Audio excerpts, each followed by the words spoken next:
Hello everyone, once again welcome to bio teaching point. So इस lecture में हम discuss करने वाले हैं difference between mitosis and meiosis in animal cell. Okay, या हम कह सकते हैं कि जो माइटोसिस की जो प्रोसेस होती है वो मियोसिस की प्रोसेस से किस तरह डिफरेंट है, किस तरह अलग है।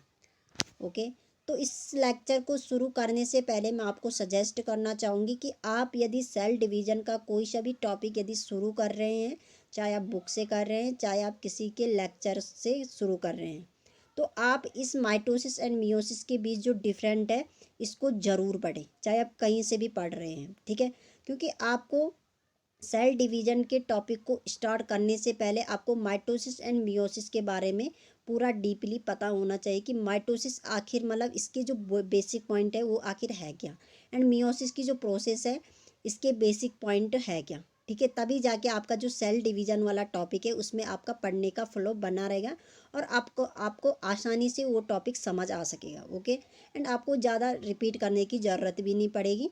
ओके, एंड यदि मैं यहाँ पे सेल डिवीज़न के सभी टॉपिक्स की इम्पोर्टेंस की बात करूँ तो ये हमारे एग्ज़ाम पॉइंट ऑफ व्यू से काफ़ी इम्पोर्टेंट है। चाहे आप 11th-12th की स्टूडेंट है, चाहे आप बीएससी के स्टूडेंट हैं, या चाहे आप एमएससी लेवल के स्टूडेंट हैं, एंड यदि आप किसी हायर कम्पिटिटिव एग्ज़ाम की तैयारी भी कर रहे हैं तो ये उसके लिए तो ये काफ़ी इम्पोर्टेंट है। ओके, सो यहाँ पे हम स्टार्ट कर लेते हैं माइटोसिस एंड मियोसिस के बीच का डिफरेंस, कि माइटोसिस की जो प्रोसेस होती है वो मियोसिस की प्रोसेस से किस तरह से डिफरेंस है। ओके, तो इसका जो फर्स्ट पॉइंट है वो है लोकेशन पर, कि माइटोसिस की जो प्रोसेस है उसकी लोकेशन क्या है एंड मियोसिस की जो प्रोसेस है उसका लोकेशन क्या है। माइटोसिस की जो प्रोसेस होती है हमारी वो होती है ऑल टिश्यूज़ में। ठीक है, अब तुमने पढ़ा होगा कि ठीक है ऑल टिश्यू, लेकिन हमने टिश्यू शब्द तो सुना ही है सेल डिवीज़न में, लेकिन जो टिश्यू मिलकर बने होते हैं वो किससे मिलकर बने होते हैं, सेल्स से। ओके, तो सबसे पहले टिश्यू जो होते हैं वो हमारे 4 टाइप के होते हैं। एक होता है connective tissue, muscular tissue, nervous tissue and epithelial tissue. यदि हम यहाँ पे एक एग्जांपल लेके चलेंगे, ओके, यहाँ पे माना ये क्या हमारा एपिथेलियल टिश्यू है, तो एपिथेलियल टिश्यू किस ऑर्गन्स का फॉर्मेशन करता है, वो करता है स्किन का। एंड हम कह सकते हैं कि जितने भी ऑर्गन्स हैं हमारी बॉडी के अंदर हो या बॉडी के बाहर हो, ठीक है, उनका जो आउटर लेयर होता है, आउटर जो सरफेस होता है वो किससे मिलकर बना होता है, टिश्यू से। तो ये स्किन क्या है, एक हमारी जो हमारे जितने भी ऑर्गन्स है उसकी बाहर की लेयर क्या है, स्किन है।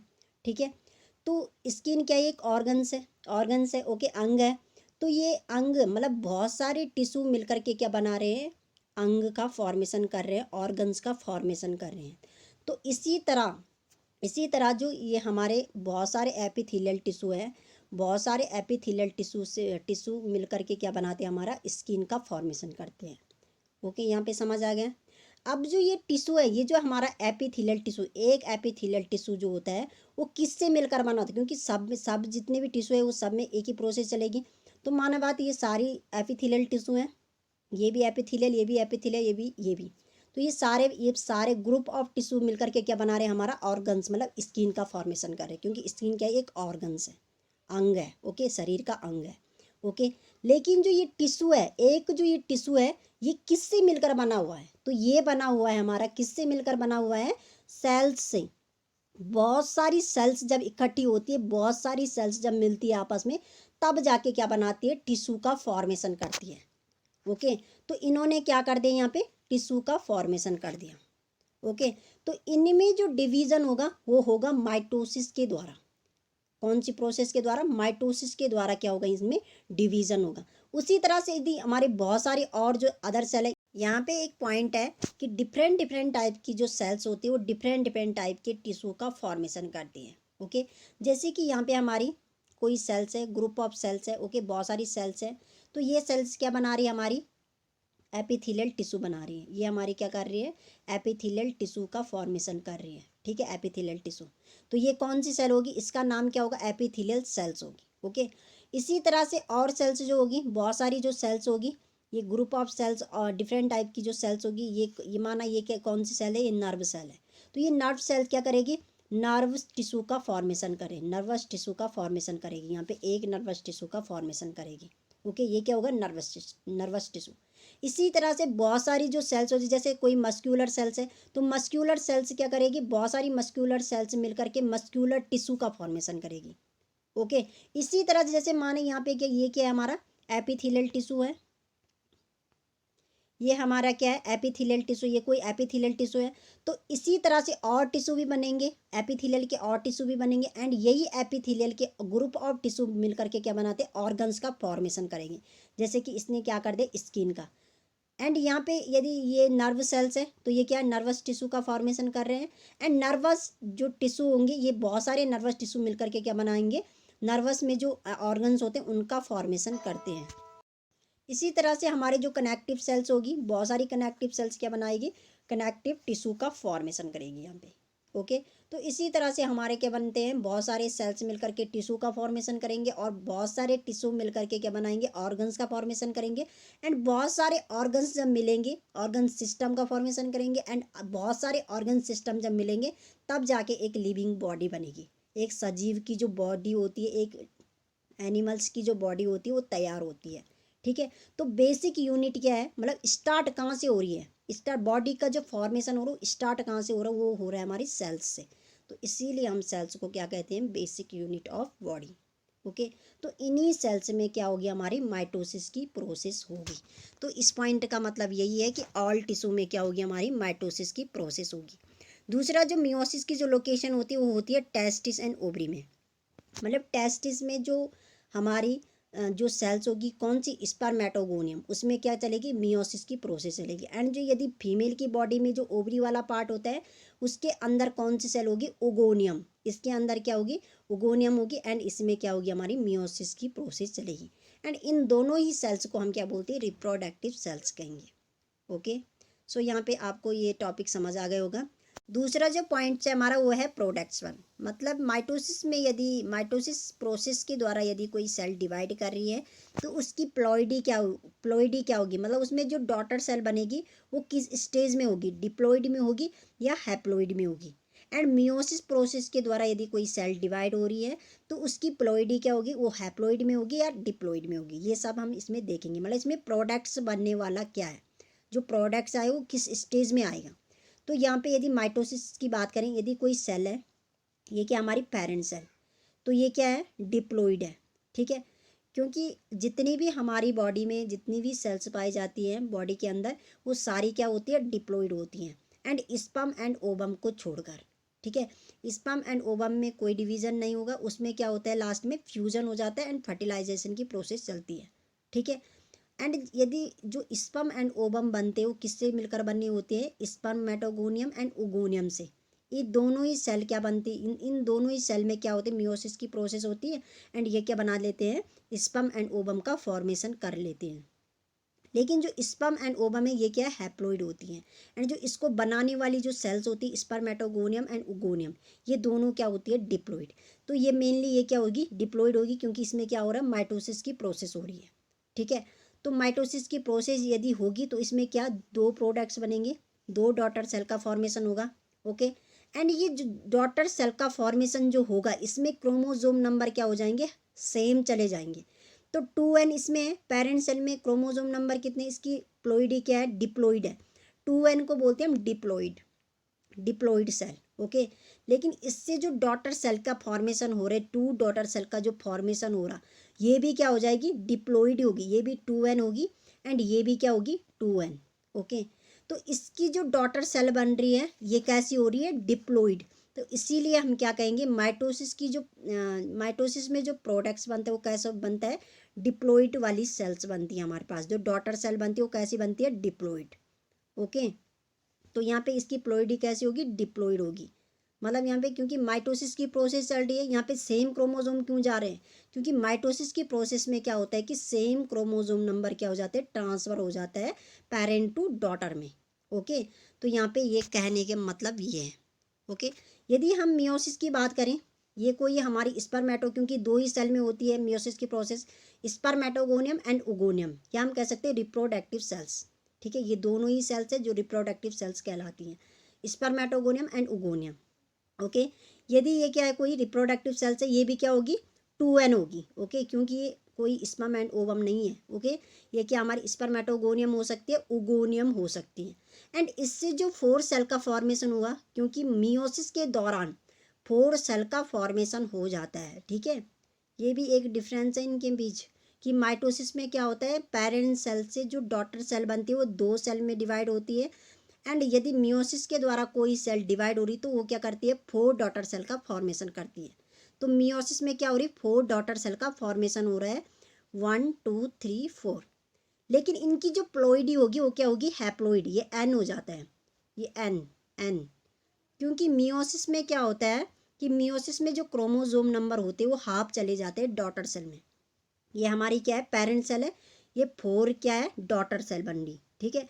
डॉटर सेल में क्रोमोजोम नंबर क्या चले गए, हाफ चले गए। यहाँ पे 2n था, मतलब यहाँ पे 2n का मतलब है कि 46। इसको अच्छे से मैंने डिफाइन कर रखे पिछले लेक्चर में, ओके, आप उनको देख सकते हैं, यहाँ पे मैं बार बार नहीं बताने वाली, ठीक है। तो यहाँ पे 46 है।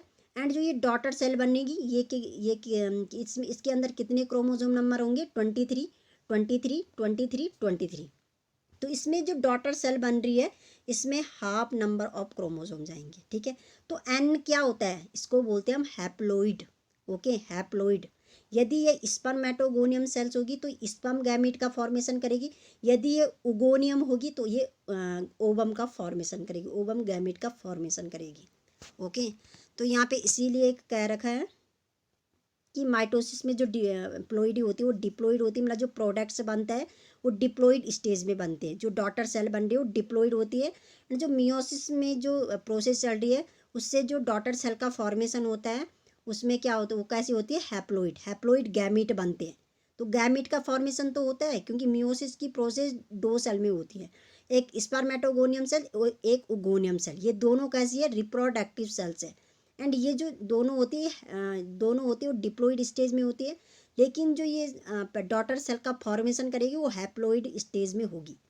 वो जो गैमेट होंगे, स्पर्मेटोगोनियम से स्पर्म का फॉर्मेशन, स्पर्म क्या होता है, गैमेट होता है, ठीक है।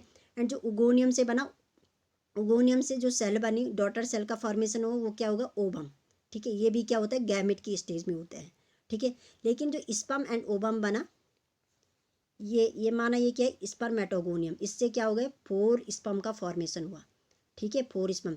तो स्पर्म क्या होंगे, हैप्लोइड, ठीक है। ओ ये माना ये क्या, ओगोनियम है, तो इससे 4 डॉटर सेल का फॉर्मेशन हुआ जिन्हें हम क्या कहेंगे, ओवम, ठीक है, ओवम। ये भी क्या होगी, हैप्लोइड, ठीक है। तो इसीलिए मैंने बोला कि यहाँ पे जो स्पर्म एंड ओवम को छोड़कर सभी सेल्स क्या होती है, डिप्लोइड होती है।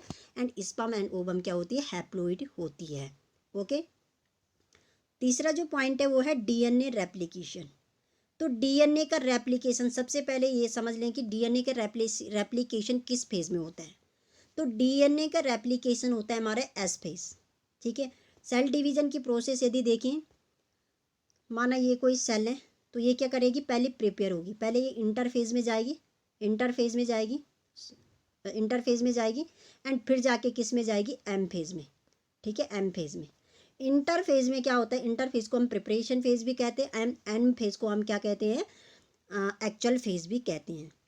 तो इंटरफेज में 3 स्टेज आती हैं, एक होती है G1 फेज, फिर एस फेज, फिर G2 फेज, ओके। तो एस फेज, जो इंटरफेज की जो एस फेज होती है उसमें क्या होता है, डीएनए का रेप्लिकेशन होता है, ठीक है। क्या होता है, डीएनए का रेप्लिकेशन, डीएनए की कॉपी बन जाती है, उसमें 2 डीएनए का फॉर्मेशन हो जाता है,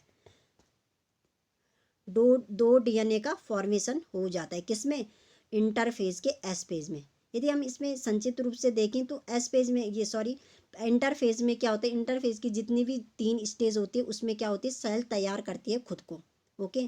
किसके लिए, डिवाइड होने के लिए, जितना भी मटेरियल उसे चाहिए होता है डिवाइड होने के लिए वो सारा काम किस में करती है, इंटरफेज में कर लेती है, ओके। तो यहीं पे डीएनए रेप्लिकेशन का मतलब यहाँ पे ये था, इसलिए मैंने थोड़ा डीपली दिखा दिया आपको। यहाँ पे यदि डीएनए रेप्लिकेशन का इवेंट देखें, स्थिति देखी इसमें कि माइटोसिस में कैसा होगा एंड मियोसिस में कैसे होगी, ठीक है। इसमें क्या होता है, माइटोसिस में यदि देखें 1 राउंड ऑफ रेप्लिकेशन पर सेल डिवीजन, मतलब इसमें इसका पॉइंट का मतलब ये है कि यदि कोई सेल माइटोसिस की प्रोसेस के द्वारा डिवीजन हो रही है, उसका डिवाइड हो रहा है, कोई सेल डिवाइड कर रही है किसके थ्रू, माइटोसिस प्रोसेस के द्वारा, तो उसमें क्या होती है, सेल एक ही बार डिवाइड करेगी एंड एक ही बार उसका क्या होगा, डीएनए का रेप्लिकेशन होगा, किसमें, एस फेज में, ओके। एंड जो सेकंड है मियोसिस में 1 round of replication but 2 cell division. इसका मतलब ये है कि मियोसिस के द्वारा, मियोसिस प्रोसेस के द्वारा जो सेल डिवाइड करती है, खुद को डिवाइड करती है, वो 2 बार डिवाइड करेगी। एक तो मियोसिस फर्स्ट में करेगी, एक मियोसिस फर्स्ट में करेगी एंड एक क्या किस में करेगी, मियोसिस सेकंड में। ठीक है, इसमें जो सेल्स होती है, जो सेल मियोसिस प्रोसेस के द्वारा डिवाइड करती है खुद को, 4 डॉटर सेल का फॉर्मेशन होता है जिसमें वो क्या करती है, 2 बार डिवाइड करेगी। एक बार उसका डिवीजन किस में होगा, मियोसिस फर्स्ट में होगा, एक बार मियोसिस सेकंड में होगा। जब मियोसिस फर्स्ट होती है उस सेल में, तो वो 2 सेल का फॉर्मेशन करेगी। ठीक है, फिर इन्हीं 2 सेल में क्या होगा, इन्हीं 2 सेल में क्या होती है, मियोसिस सेकंड की प्रोसेस चलती है एंड फिर जाके 4 डॉटर सेल का फॉर्मेशन हो जाता है। ठीक है, तो इसका मतलब ये है कि मियोसिस के द्वारा जो सेल डिवाइड हो रही है वो 2 बार डिवीजन करती हैं। तो इसका मतलब ये नहीं कि इसमें भी डीएनए का रेप्लिकेशन 2 बार होगा। इसमें सेल डिवाइड तो 2 बार करेगी, लेकिन डीएनए का रेप्लिकेशन ओनली 1 बार होगा, वो भी किस में, एस फेज में। ओके, यहाँ पे समझ गए आप। यदि इसकी थर्ड डिफरेंस की बात करें माइटोसिस एंड मियोसिस के बीच, वो है ड्यूरेशन और प्रोफेज। ड्यूरेशन का मतलब होता है अवधि या टाइम। ठीक है, कि जो प्रोफेज का जो टाइम होता है वो माइटोसिस में कैसे होता है, शॉर्ट होता है एंड मियोसिस में कैसे होता है, लॉन्ग होता है। मतलब प्रोफेज की जो स्टेज होती है वो माइटोसिस में जल्दी से ख़त्म हो जाती है, लेकिन जो मियोसिस में होता है प्रोफेज, वो लॉन्ग टाइम तक चलता रहता है। तो इसको हम डायग्राम के थ्रू समझाएंगे कि माइटोसिस में शॉर्ट कैसे चलती है एंड मियोसिस में इसका टाइम लॉन्ग कैसे चलता है, ज़्यादा समय तक कैसे चलती है प्रोफेज। ओके, तो माना ये क्या है हमारी, ये हमारी क्या है, 2 सेल है। ठीक है, ये दोनों क्या है, 2 सेल है। ये जो सेल है ये माइटोसिस के द्वारा क्या कर रही है, खुद को डिवीज़न कर रही है। ठीक है, खुद को डिवाइड कर रही है। एंड जो ये जो सेल है ये मियोसिस के थ्रू क्या कर रही है, खुद का डिवीज़न कर रही है। ओके, तो जो माइटोसिस की जो सेल होती है जिसमें जिस सेल में माइटोसिस की प्रोसेस होती है उन्हें क्या कहते हैं, वेजिटेटिव सेल कह सकते हैं, या ऑल टिश्यू में। ठीक है, लेकिन जिन सेल्स में मियोसिस की प्रोसेस होती है उन्हें क्या कहते हैं हम, रिप्रोडक्टिव सेल्स। तो आप मान सकते हैं इन्हें। ठीक है, तो सबसे पहले जो हमारी सेल इंटर करेगी वो करेगी हमारे प्रिपरेशन फेज। प्रिपरेशन फेज को हम इंटरफेज भी कहते हैं। ठीक है, इंटरफेज भी कहते हैं। इंटरफेज में क्या करेगी, सेल खुद को तैयार करेगी, खुद को तैयार करेगी, जितनी भी उसको मटेरियल चाहिए होता है किसके लिए, डिवाइड होने के लिए, वो सारा क्या करती है, इसमें बना लेती है, उसका फॉर्मेशन कर लेती है। ओके, तो प्रिपरेशन फेज को 3 फेज में डिवाइड किया गया है, G1 phase, S phase and G2 phase. Okay, फिर जाके ये तीनों जो फेज हो जाएंगी, फिर जाके जो हमारी सेल इंटर करेगी वो करेगी एम फेज में। ओके, एम फेज में। ओके, एम फेज को 2 कैटेगरी में डिवाइड किया गया है, कैरियोकाइनेसिस एंड साइटोकाइनेसिस।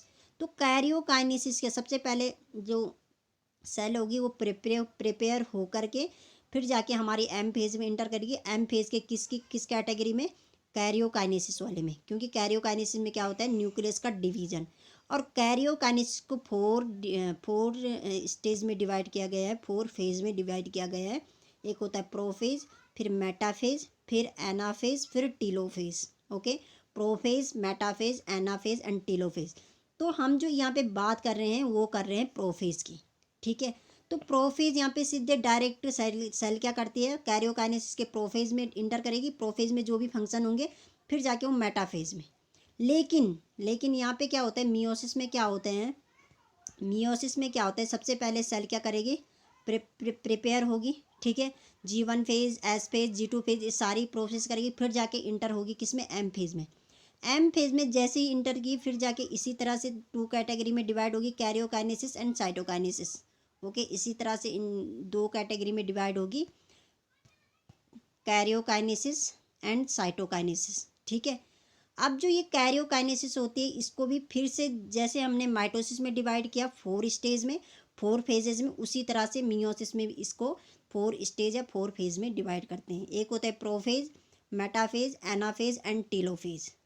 लेकिन इसमें डिफरेंट क्या है, कि डिफरेंट यहाँ पे ये है कि प्रोफेज को मियोसिस में 5 सब स्टेज में डिवाइड किया गया है। 5 सब स्टेज कौन कौन सी, सबसे पहले होती है हमारी लैप्टोटिन, फिर जाके होती है हमारी जाइगोटिन, फिर जाके पैकेटिन, फिर डिप्लोटिन, फिर जाके डाइकाइनेसिस। तो इसी में यहाँ पे क्या हो जाता है, ज़्यादा टाइम लग जाता है सेल को। तो इसीलिए क्या होता है, मियोसिस में क्या होता है, ज़्यादा टाइम लगता है, लेकिन माइटोसिस में क्या होता है, कम टाइम लगता है। क्यों लगता है, क्योंकि जो माइटोसिस में जो सेल हो रही है उसमें डायरेक्ट क्या हो रही है, प्रोफेज हो रही, प्रोफेज के बाद सीधे क्या हो रही है, मेटाफेज में इंटर कर रही है। लेकिन मियोसिस में क्या हो रही, प्रोफेज की 5 सब स्टेज में 5 सब स्टेज में सेल जाएगी। सबसे पहले लेप्टोटीन में, फिर जाके जाइगोटीन में, फिर जाके पैकेटीन में, फिर जाके डिप्लोटीन में, फिर जाके डाइकाइनेसिस में। तो उसमें प्रोफेज की जो टाइम होता है वो लंबे समय तक चल जाता है, क्योंकि प्रोफेज की जो सब स्टेज होती है वो मियोसिस में होती है, लेकिन माइटोसिस में प्रोफेज की कोई सब स्टेज नहीं होती है। ओके, तो यहाँ पे इसका कहने का मतलब ये था। ठीक, यदि इसकी फोर्थ डिफरेंस की बात करें माइटोसिस एंड मियोसिस के बीच, वो क्या है हमारा, पेयरिंग ऑफ होमोलोगस। मतलब जो होमोलोगस जो क्रोमोजोम होंगे, होमोलोगस क्रोमोजोम किन्हें कहेंगे, जिनका शेप एंड साइज क्या होता है, एक समान होता है, उन्हें क्या कहते हैं हम, होमोलोगस क्रोमोजोम। ठीक है, तो उनकी पेयरिंग किस में संभव है, माइटोसिस में है या मियोसिस में। तो माइटोसिस में होमोलोगस की क्रोमोजोम जो होते हैं उसमें कोई पेयरिंग नहीं होती है। यदि उसमें कोई होमोलोगस क्रोमोजोम है तो उसमें माइटोसिस की प्रोसेस में कोई पेयरिंग नहीं होती है, मतलब जोड़े के समान हमारे क्रोमोजोम आपस में नहीं आते हैं। लेकिन यदि मियोसिस के द्वारा कोई सेल डिवाइड कर रही है तो उसमें जो होमोलोगस क्रोमोजोम होते हैं उसमें क्या हो जाती है, पेयरिंग हो जाती है होमोलोगस क्रोमोजोम की। ओके, मतलब जो प्रोफेज की जो स्टेज होती है उसमें जो हमारे होमोलोगस क्रोमोजोम है, माना ये हमारे क्या है, ए क्रोमोजोम ये है, ठीक है, ये क्रोमोजोम ये, एंड इसके जैसे यदि दूसरा क्रोमोजोम इसी सेव एंड साइज का एक समान है तो ये माना बात, इसका जो होमोलोगस क्रोमोजोम है ये है। तो ये दोनों क्या कर लेंगे, आपस में पेयरिंग कर लेंगे। कैसे, ये दोनों पेयरिंग कर लेंगे आपस में इस तरह से। ठीक है, ये एक साथ आ जाएंगे, पेयर के जोड़े के समान लग जाएंगे। लेकिन किस में, मियोसिस में। माइटोसिस में इस तरह से कोई पेयरिंग नहीं होती है। ओके, तो इसीलिए यहाँ पे कह रखा है कि माइटोसिस में क्या होता है, एब्सेंट होता है, लेकिन मियोसिस में क्या होता है, प्रेजेंट होता है। ओके, पेयरिंग ऑफ होमोलोगस जो होता है वो मियोसिस में प्रेजेंट होता है, माइटोसिस में क्या होता है, एब्सेंट होता है। ओके, अगला जो डिफरेंस है माइटोसिस एंड मियोसिस के बीच वो है रिकॉम्बिनेशन। रिकॉम्बिनेशन को हम क्या कहते हैं हिंदी में, पुनर्योजन। तो इसका मीनिंग क्या हुआ, तो रिकॉम्बिनेशन को जो सिंपल मीनिंग है वो ये है कि यदि कोई सेल क्या कर रही है, डिवाइड कर रही है, तो उसके अंदर जो क्रोमोजोम होंगे उसके क्रोमोजोम में क्या हो जाएंगे, जो कैरेक्टर होंगे वो क्या हो जाएंगे, एक दूसरे में ट्रांसफर हो जाएंगे। मतलब यदि किसी क्रोमोजोम के अंदर कोई कैरेक्टर है, वो कैरेक्टर जो है दूसरे क्रोमोजोम में चले गए, एंड दूसरे क्रोमोजोम का जो कैरेक्टर है वो उस क्रोमोजोम में आ गया। तो इससे क्या हो जाएगी, जब सेल डिवाइड होगी तब क्या हो जाएंगे, जो उसकी डॉटर सेल बनेगी तो उसमें क्या हो जाएंगे, अलग अलग क्रोमोजोम के कैरेक्टर आ जाएंगे, जिसके द्वारा वो जो डॉटर सेल बनेगी वो अपने पेरेंट के आइडेंटिकल नहीं बनेगी, वो क्या बनेगी, डिफरेंट बनेगी। मतलब थोड़ा बहुत क्या आ जाएंगे, उसमें डिफरेंट कैरेक्टर आ जाएंगे। ओके, तो इसी को कहते हैं हम कि रिकॉम्बिनेशन, की पेरेंट सेल के बाद, पेरेंट सेल के जैसे क्या नहीं बनना, डॉटर सेल नहीं बननी, उसकी जो संतति बनती है वो क्या बनती है, एकदम से डिफरेंट बनती है अपने पेरेंट के। ओके, तो इसी को हम क्या कहते हैं, रिकॉम्बिनेशन। तो यदि हम यहाँ पे यदि माइटोसिस की बात करें, माइटोसिस प्रोसेस के द्वारा यदि कोई सेल डिवाइड हो रही है तो उसमें कोई भी रिकॉम्बिनेशन नहीं देखने को मिलता है, क्योंकि यदि देखने को मिलता भी है तो बहुत ही रियर चांसेस में, बहुत ही कम रियर अमाउंट में उसमें क्या देखने को मिलता है, रिकॉम्बिनेशन देखने को मिलता है। क्योंकि जनरली उसमें जो डॉटर सेल बनती है, यदि माइटोसिस प्रोसेस के द्वारा कोई सेल डिवाइड हो रही है तो क्या हो रहा है, क्या होगा, दो सेल का फॉर्मेशन होगा, लेकिन जो दो डॉटर सेल का जो फॉर्मेशन हुआ वो अपने आइडेंटिकल होती है, किसकी, पेरेंट सेल की। जिस पेरेंट सेल से वो बनी वो उसी के ही जैसे होती है, उसमें कोई चेंज देखने को नहीं मिलता है। इसलिए हम ये कह सकते हैं कि रिकॉम्बिनेशन इसमें नहीं देखने को मिल सकता है। लेकिन हम यदि यहाँ पे ये कहें कि रिकॉम्बिनेशन माइटोसिस में ही क्यों नहीं देखने को मिलता है, क्योंकि जो माइटोसिस की जो सेल होती है उसमें जो क्रोमोजोम होते हैं वो आपस में क्या नहीं करते हैं, पेयरिंग नहीं करते हैं। जब वो पेयरिंग नहीं करेंगे तो उनकी जो क्रॉसिंग ओवर होगी, उनकी नॉन सिस्टर क्रोमेटिड के बीच जो क्रॉसिंग ओवर होगी वो नहीं होगी। एंड यदि नॉन सिस्टर क्रोमेटिड के बीच क्रॉसिंग ओवर नहीं होगी तो उनके जो क्रोमोजोम में जो कैरेक्टर होंगे वो एक्सचेंज भी नहीं हो पाएंगे। इसलिए हमारे जो माइटोसिस में होती है, माइटोसिस की प्रोसेस में जो सेल होती है उसमें कोई भी रिकॉम्बिनेशन देखने को नहीं मिलता है। ओके, लेकिन यदि देखने को मिलता भी है तो बहुत ही कम अमाउंट में। ओके, यहाँ पे समझ आ गया। एंड यदि हम यहाँ पे मियोसिस की बात करें तो मियोसिस में रिकॉम्बिनेशन जनरली रूप से देखा जाता है, कॉमन रूप से देखा ही जाता है। क्योंकि अब यहाँ पे देख सकते हैं हम, जब कोई सेल क्या करती है, मियोसिस प्रोसेस के द्वारा क्या करती है, खुद का डिवीज़न करती है, तो 4 सेल में डिवाइड हो जाती है। लेकिन जो ये डॉटर सेल बनती है इससे, ये एकदम अपोजिट होती है अपने किसके, पेरेंट सेल के। तो ये अपने पेरेंट सेल के एकदम अपोजिट होती है, एकदम से डिफरेंट होती है, क्योंकि इसमें क्या होता है, रिकॉम्बिनेशन होता है। अब आप कह सकते हैं कि मियोसिस में ही क्यों रिकॉम्बिनेशन होता है, क्योंकि क्योंकि क्योंकि ये सेल जब अपनी प्रोफेज के जाइगोटिन स्टेज में होती है, तो उसमें क्या हो जाता है, इसके जो क्रोमोजोम होते हैं, इसके जो होमोलोगस क्रोमोजोम होते हैं, उसके अंदर क्या हो जाते हैं, क्रॉसिंग ओवर हो जाती है। पहले तो पेयरिंग होगी, पेयरिंग किस में होगी, जाइगोटिन में। फिर जाके जो अगली स्टेज होगी पैकेटिन, उसमें क्या हो जाती है, इसमें क्रॉसिंग ओवर हो जाती है। एंड क्रॉसिंग ओवर उसके बाद में जो अगली स्टेज होती है डिप्लोटिन की, उसमें क्या हो जाते हैं, क्रोमोजोम के जो कैरेक्टर होते हैं वो ट्रांसफ़र हो जाते हैं। ठीक है, माना यहाँ पे हम डायग्राम के थ्रू आपको समझाते हैं। ये कोई हमारी सेल है, ठीक है। ये सेल क्या करेगी, मियोसिस के द्वारा डिवाइड कर रही है, ठीक है, मियोसिस के द्वारा डिवाइड करेगी। एंड यदि ये सेल प्रिपेयर होकर के एम फेज़ में पहुंच गई, एंड एम फेज़ के किस में, प्रोफेज की जो जाइगोटिन वाली स्टेज है उसमें ये सेल पहुंच गई, ठीक है, जाइगोटिन वाली स्टेज में ये सेल पहुंच गई। इसके अंदर जो क्रोमोजोम होंगे, इसके अंदर जो क्रोमोजोम होंगे, उनकी आपस में पेयरिंग हो जाएगी, ठीक है, उनकी आपस में पेयरिंग हो जाएगी।